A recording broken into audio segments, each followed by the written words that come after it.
नमस्कार, मैं हूँ एस्ट्रो वास्तु एक्सपर्ट सावी सिंह और आज हम आपके लिए ले आए हैं एक और राशि का राशिफल। सितंबर का महीना कैसे रहने वाला है उन लोगों के लिए जो तुला राशि यानी कि लिब्रा से प्रभावित हैं अपनी लाइफ में।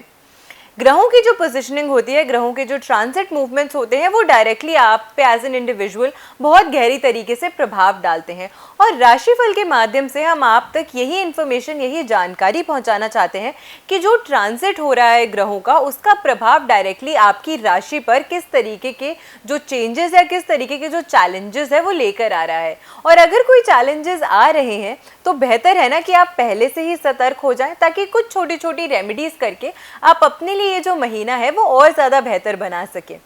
तुला राशि की अगर हम स्पेसिफिकली बात करते हैं तो आपकी राशि के जो स्वामी ग्रह माने गए हैं वो शुक्र माने गए हैं और करंट प्लैनेट ट्रांजिट के हिसाब से शुक्र छठी राशि में यानी कि कन्या राशि में स्थित है और ये शुक्र की नीचस्थ राशि जो है वो मानी जाती है, यानी कि शुक्र डेबिलिएटेड पोजीशन में होते हैं वर्गो राशि में।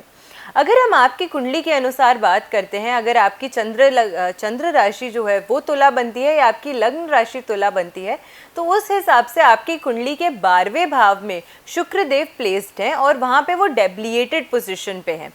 ऐसे में अक्सर देखा गया है कि क्योंकि 12वां भाव जो है वो व्यय का भाव माना गया है, व्यर्थ एक्सपेंडिचर्स का भाव माना गया है, तो कहीं ना कहीं उस डिपार्टमेंट से जुड़ी हुई दिक्कतें आपको सामना उसका फेस करना पड़ सकता है, क्योंकि अननोन एक्सपेंडिचर्स जो है वो आपके समय के दौरान बढ़ा सकता है शुक्र की ये पोजीशनिंग। दूसरी चीज़, जब भी कोई ग्रह अपनी नीचस्थ राशि में होता है, अपनी डेबिलिएटेड पोजीशन पे होता है, तो वो बहुत ही ज़्यादा वीक परिस्थितियों में, वीक स्थितियों में होता है, जिसकी वजह से हर इंडिविजुअल जो शुक्र की राशि से प्रभावित होता है उनके माइंड में और उनकी फिजिकल बॉडी में काफ़ी ज़्यादा एक चिड़चिड़ापन और एक डिस्टर्बेंस जो है उसका माहौल, उस टेंशन का जो माहौल है वो ये क्रिएट करता है। लेकिन घबराने की बात नहीं है, हम आपको रेमेडीज़ भी बताएंगे जिनको करके आप इन चैलेंजेस को ओवरकम कर सकते हैं, क्योंकि चाहे आपको अपना राशिफल पता हो या ना पता हो, प्लैनेटरी मूवमेंट हर व्यक्ति को बहुत ही गहरे तरीके से प्रभावित करती है, बहुत गहरे तरीके से आपकी लाइफ को इम्पैक्ट करती है। तो अगर आप पहले से ही अवेयर होकर कुछ रेमेडीज़ कर लेते हैं तो काफ़ी ज़्यादा लाभ जो है वो आपको इस समय के दौरान प्राप्त हो सकता है। तुला राशि की सबसे पहले अगर हम बात करते हैं, आपकी प्रोफेशन की अगर हम बात करते हैं, तो लग्न का स्वामी 12वें में और नीच राशि में होने की वजह से इस समय के दौरान आप थोड़े से अनप्रोडक्टिव हो सकते हैं, यानी कि प्रोक्रेस्टिनेट करते रहेंगे। आपको पता है कि आपको कोई कार्य करना है, लेकिन आप खुद को फिजिकली उस पोजीशन पे ही नहीं ला पाएंगे जहाँ पे आपको लगेगा कि हाँ अब समय है, मुझे ये जो काम है ये कंप्लीट कर लेना चाहिए।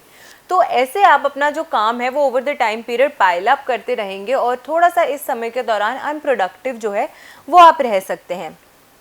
आपकी राशि के अनुसार अगर हम बात करते हैं तो राहु का भी जो एक प्रभाव है वो भी पड़ रहा है, जिसकी वजह से नौकरी पेशे में स्पेसिफिकली थोड़ी सी दिक्कतों का सामना आपको करना पड़ सकता है, क्योंकि अगर आपके बॉस ने, आपके सीनियर ने आपको कोई टाइमलाइन दी है, कोई डेडलाइन दी है जिस पे काम ख़त्म हो जाना चाहिए और उस काम को अगर आप टाइम से नहीं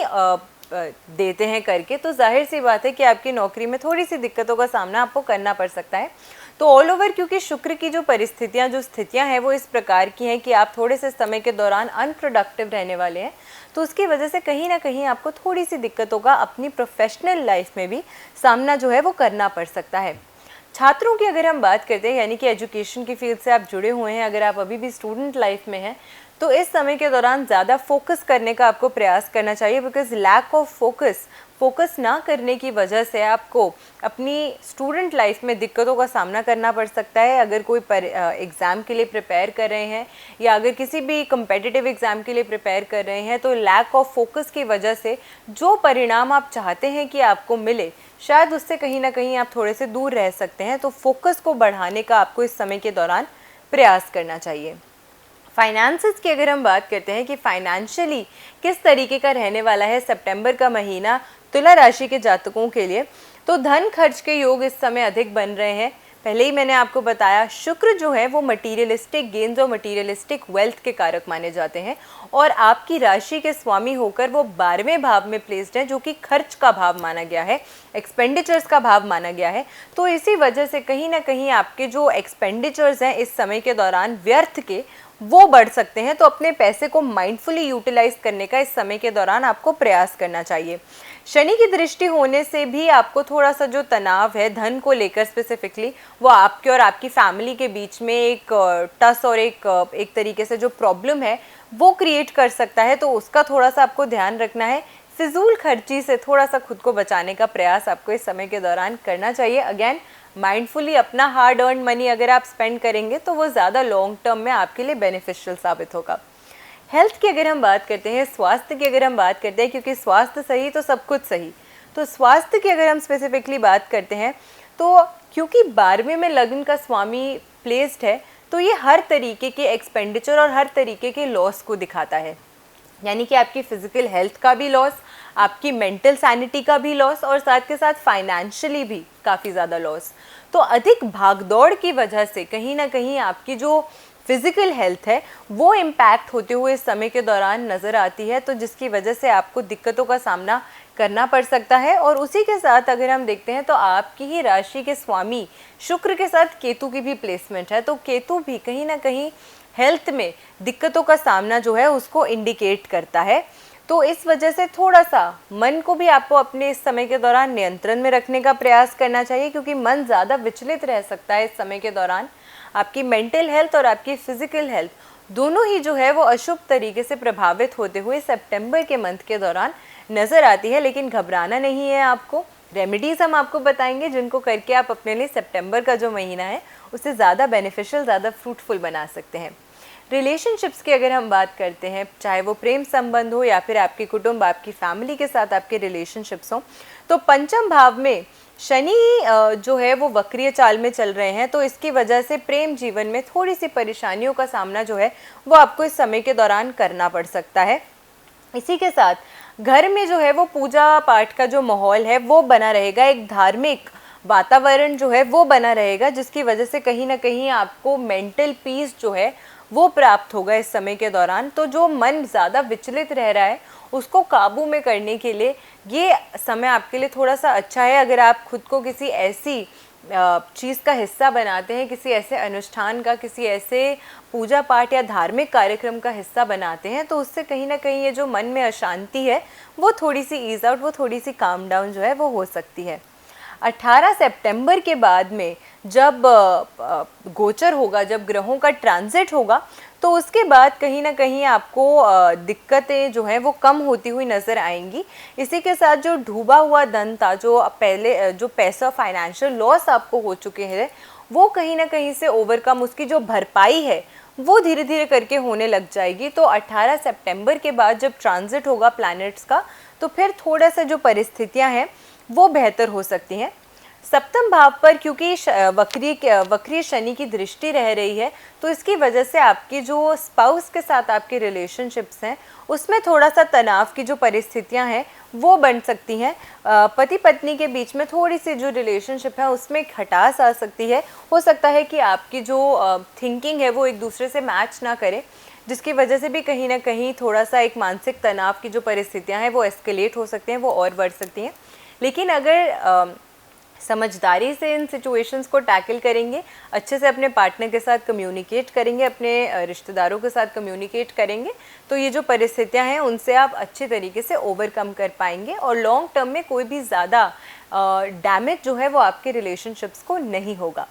अब जिन दिक्कतों का सामना आपको करना पड़ रहा है, चाहे वो आपकी पर्सनल लाइफ में हो या आपकी प्रोफेशनल लाइफ में हो, उनको ओवरकम करने के लिए कौन सी ऐसी रेमेडीज़ हैं, कौन से ऐसे उपाय हैं जो आपको ज़रूर कर देने चाहिए, ताकि सितंबर के महीने को आप अपने लिए और ज़्यादा फ्रूटफुल और ज़्यादा बेनिफिशियल जो है वो बना सकें।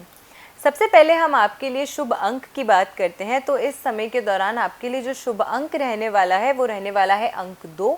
एक वाइट पीस ऑफ पेपर पे अगर कच्चे दूध से या फिर गंगा जल से 2 अंक लिख के इस पीस ऑफ पेपर को आप अपने पास रखते हैं, पूरे महीने आपको इस पेपर को अपने पास रखना है। तो अगर कभी भी आपको लगता है कि पेपर कहीं से ख़राब हो रहा है या फट रहा है, तो आप इस पेपर को फिर से चेंज कर सकते हैं और इसको फिर से अपने वॉलेट में, अपने बैग में रख सकते हैं। तो इस तरीके से अगर आप अंक की एनर्जीज़ को यूटिलाइज़ करते हैं पूरे महीने, तो आपके लिए काफ़ी ज़्यादा फ्रूटफुल, काफ़ी ज़्यादा लाभदायक है। इसी के साथ आपके लिए शुभ रंग की अगर हम बात करते हैं तो वाइट रंग जो है वो आपके लिए शुभ रहने वाला है। तो सफ़ेद रंग को अगर यूटिलाइज करते हैं, सफ़ेद रंग का उपयोग अगर करते हैं आप इस महीने के दौरान, तो वो भी काफ़ी ज़्यादा फ्रूटफुल, काफ़ी ज़्यादा लाभदायक जो है वो आपके लिए साबित होगा एज एन इंडिविजुअल। लास्ट उपाय की हम बात करते हैं कि कौन सी एक रेमेडी है जो आपको कर लेनी चाहिए एक और, ताकि आपकी शुक्र की ये जो एनर्जीज़ हैं, क्योंकि शुक्र डायरेक्टली आपके स्वामी का, आपकी राशि का स्वामी कंसिडर किया जाता है और उसकी वजह से, उसकी नीचत स्थिति में होने की वजह से दिक्कतों का सामना आपको करना पड़ रहा है। तो इन सभी दिक्कतों को ओवरकम करने के लिए कौन सा एक और रेमेडी है जो आपको करनी चाहिए? आपको थोड़ा सा इत्र लेना चाहिए और इत्र में थोड़ा सा सफ़ेद चंदन मिक्स करके इसका एक तिलक बना लेना चाहिए और एवरी फ्राइडे, शुक्रवार के दिन इस तिलक को आपको अपने मस्तक पे करना चाहिए। इस तरीके से इन रेमेडीज़ को अगर आप करते हैं तो काफ़ी ज़्यादा लाभ जो है वो आपको प्राप्त हो सकता है और सितंबर के महीने में जितने भी चैलेंजेस आपको फेस करने पड़ सकते हैं उनसे ओवरकम करने का एक अच्छा अवसर जो है वो आपको प्राप्त होता है। आशा करती हूँ आपको आज की जो वीडियो है वो अच्छी लगी हो। वीडियो अगर यूज़फुल लगी हो तो अपने फ्रेंड्स एंड फैमिली के साथ वीडियो को शेयर ज़रूर कीजिएगा। ज़्यादा से ज़्यादा लोगों तक वीडियो को पहुँचाइएगा ताकि वो भी जान सके कि उनके लिए सितंबर का महीना, उनकी राशि के लिए सितंबर का महीना कैसा रहने वाला है। ऐसी बेनिफिशियल वीडियोज़ के साथ फिर से लौट कर आएंगे इसी चैनल पर। I am astro vastu expert Savi Singh. आशा करती हूँ आपका दिन शुभ रहे। नमस्कार।